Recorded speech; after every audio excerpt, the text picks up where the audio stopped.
Hello you sexy beast and welcome back to War Thunder and welcome to the Merkava Mk.1.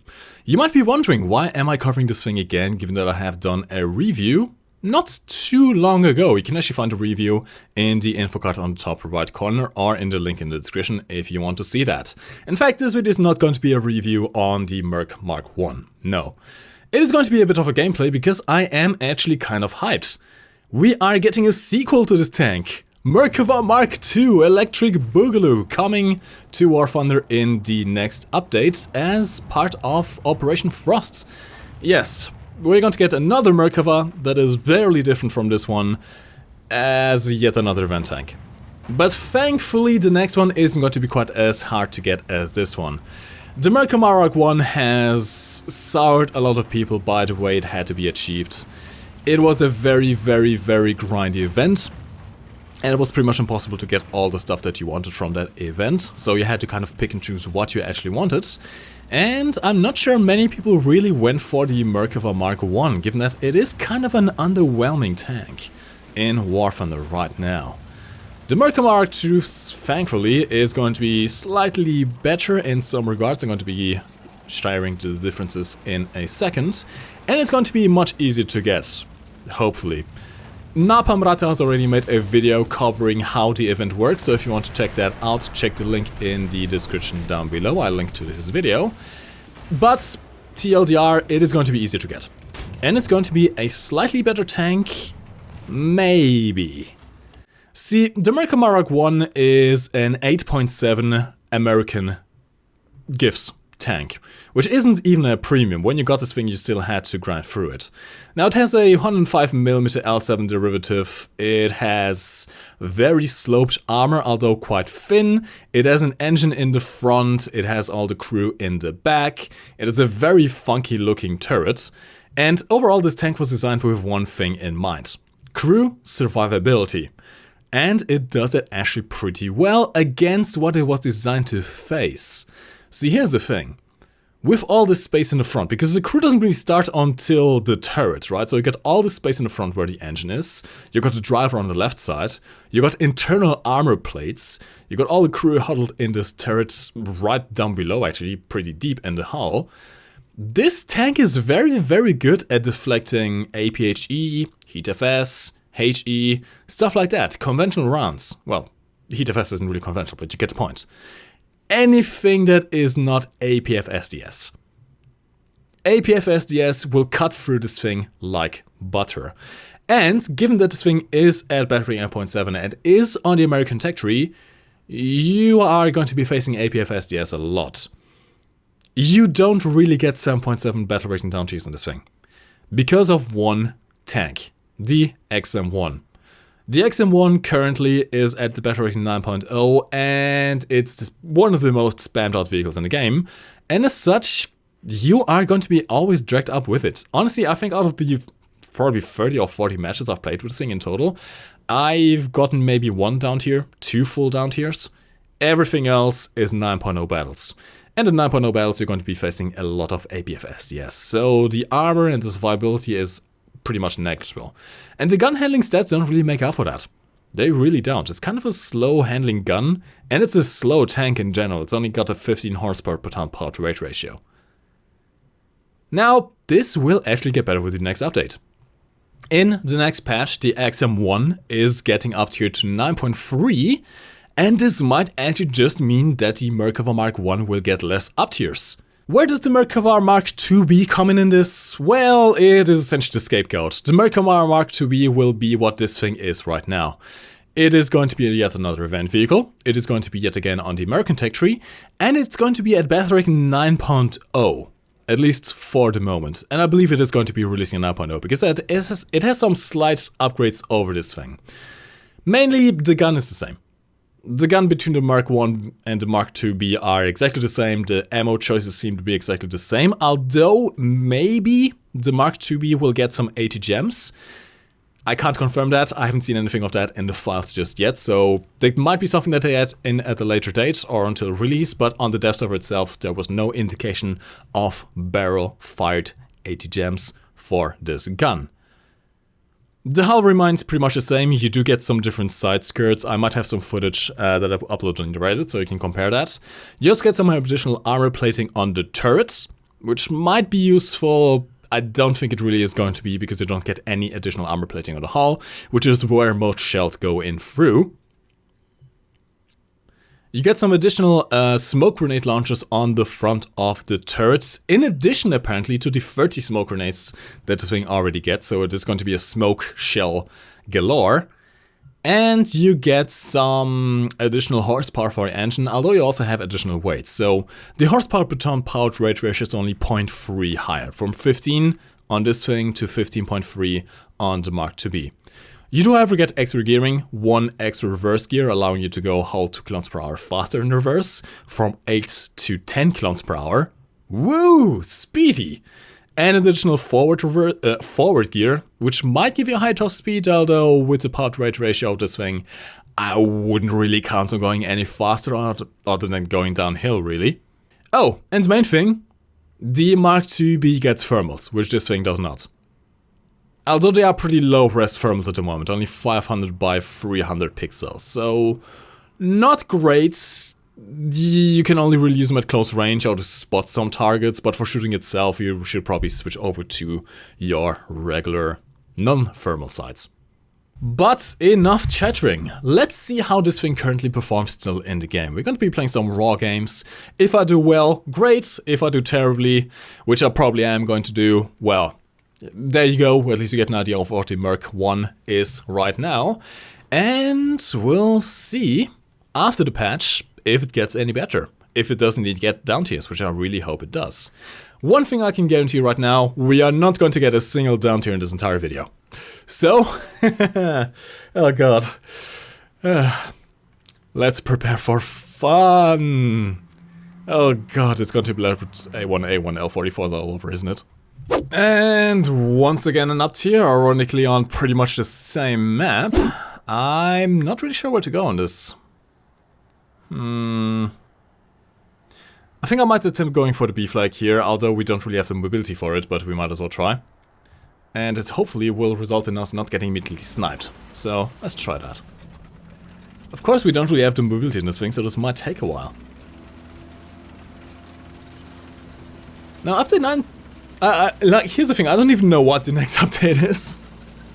I've refused to cover the dev server. This is one of the few dev servers I have not streamed. In fact, this is the very first dev server I've not streamed out of my own volition. Usually when I don't stream dev servers, it's because I'm simply not home at the time they're open. I just can't really bother to be playing dev servers anymore. The past 2 patches have really broken my will for this game. It just... oh god. The last patch was so incredibly rushed. We had a single dev server for it, lots of stuff was broken on the dev server, lots of stuff was missing from the dev server, and by the time the dev server actually launched, it didn't really change much, and we have a leopard looking at us. Oh god.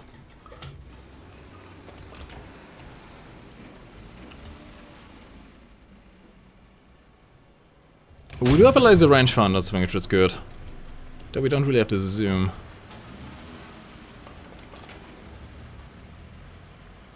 Come on. Thank you.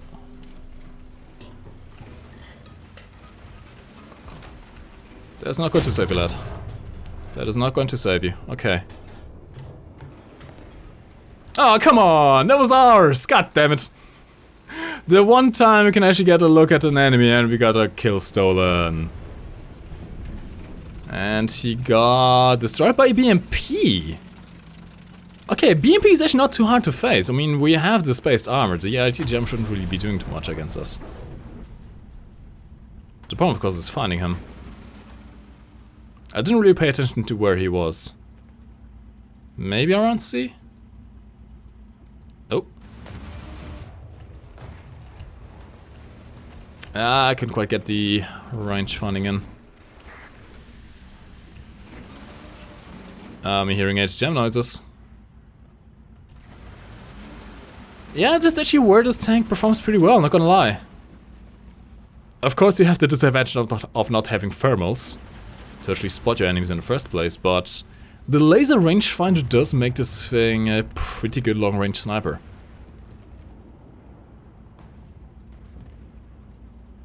Also, interestingly enough, no one has kept anything yet.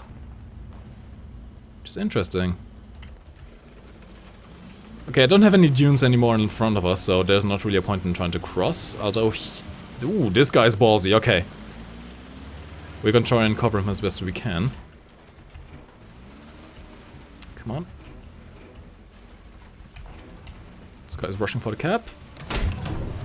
Ooh, nice! Oh, we got a hull break first transmission. That is nice. Okay, okay, okay. I'm actually positively surprised we managed to hull break a Centauro. Oh, hello. That's the BMP, I think.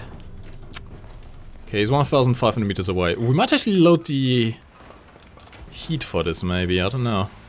Nope, he just died. Okay.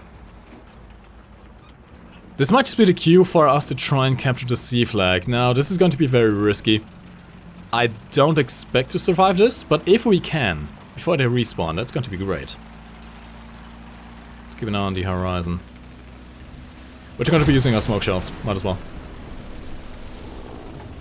The reload isn't the best for using smoke shells, though.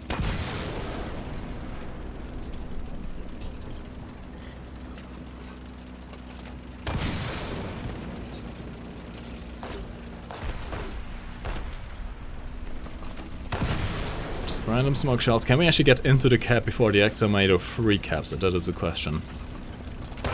Not sure if we can. This thing isn't exactly known for being fast, let's just say that.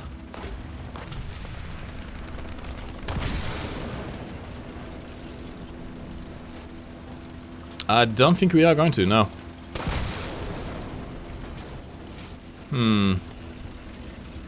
Yeah, despite our best efforts, we didn't really get into the capture zone in time. That's another issue with the Merkava. It just... It isn't really fast enough to get into capture zones. It doesn't really fit the meta too well.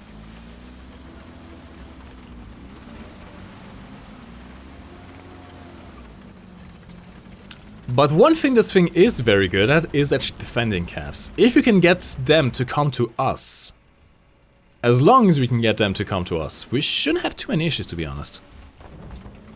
I'm not liking this tree up here. Can we destroy it maybe?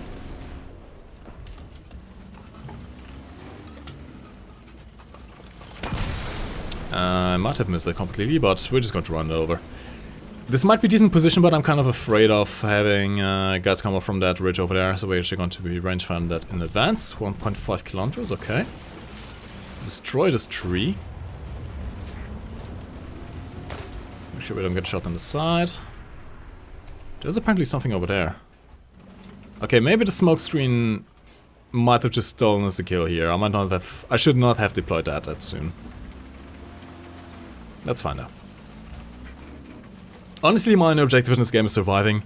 I have rarely ever survived a full match in the Merkava. It simply does not happen often.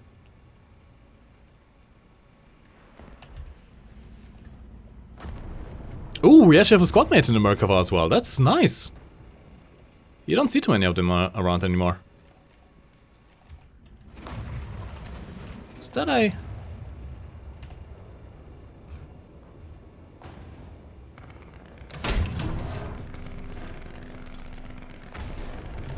See, we have a laser rangefinder. If only he stood still for a second. Ah, this is where the Yeti jumps could be really useful. It's going for me? No.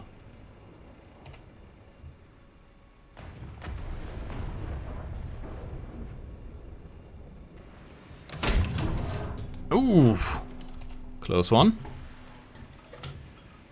And he's down, yeah. At that kind of range, if they are moving, the AT jumps are still much superior to having a laser rangefinder. We are, oh wow, we are actually wiping the floor with the enemy here. That's good, very good. No. 1.5, okay. I'm actually going to be loading Heat FS for this. I'm actually surprised he was able to see us from there. Okay, hold on. Maybe if we can get up this ridge here, we might be able to shoot into the spawn from here. Come on, baby! Come on! I know. You're heavy. It's fine. We're also going to get shot at immediately from that spawn, aren't we? Okay. Where are you, little SPA? I saw you earlier. I have a feeling he's not going to be poking out anymore now. He's scared. He's scared of the Merkava. The best tank in the game. Oh, at least in terms of side skirts and thickness. I do have to say, I'm particular to a nice bit of side skirt action. And I even like the design on the Merkava Mk.2 be even better. It's a nice side skirt. And come on. Who could not love an ass this thick? Oh, this thing is dummy thick. Maybe this is why it doesn't... maybe this is why it always gets shot first by the enemy. It's too thick to sneak. It's kernel. Its side skirts are too thick and clap every time it tries to sneak past the guards. It just doesn't work. I mean, it's a goddamn bar for God's sake. And that was the Merkava Mk.1. A little bit of a preview, let's say, if you want to, of the Merkava Mk.2. As I said, the differences aren't really that great. They are very, very, very similar tanks. The only thing I'm really hoping for the Mk.2 is that the thermals might make a bigger difference than I expect them to. Although the zoom levels of the Mk.1 aren't that great, and I don't think the zoom levels are any better on the Mk.2, so you can't really use the zoom to overcome the low resolution that the thermal sides have.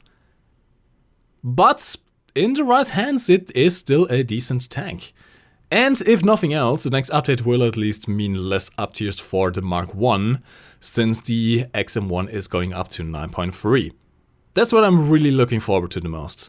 I'm expecting the Mk.2 to essentially take the scapegoat or the piñata role that this thing is right now for the enemy team, and have this thing maybe get some more 7.7 down tiers, where it might actually face enemies that don't just fire APFSDS at everything. Again, this tank against anything other than APFSDS is actually pretty darn good. It has a survivability. It just, everything it faces is APFSDS. Anyways, lads, hopefully you have enjoyed this short little video.